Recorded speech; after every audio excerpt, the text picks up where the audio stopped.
Hi everyone, do you want to increase your Facebook engagement automatically?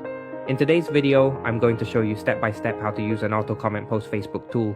With this tool, you can save time, boost interaction, and make your post more active without doing it manually. Normally, replying and commenting on Facebook posts takes a lot of time. Imagine having hundreds of posts or comments from customers. It's easy to miss important messages.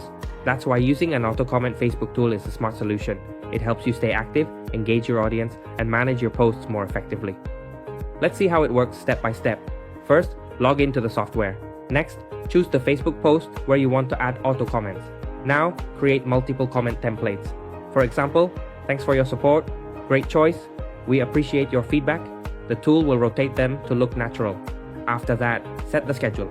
You can decide how many comments per hour or per day. Finally, click start and the tool will automatically begin commenting on your Facebook post. This tool gives you many benefits. You save hours of manual work. Your Facebook page looks more active. It boosts engagement and makes posts rank higher in the algorithm. You can manage multiple posts and accounts at the same time. But here are some important tips. Don't post too many comments in a short time. Always use different comment templates to avoid looking like spam. Combine auto comments with likes, shares, and messages to get the best results. If you found this video helpful, hit the like button, leave a comment, and subscribe for more tutorials about automation and marketing. You can find the download link and details about this auto comment post Facebook tool in the description below. Thanks for watching.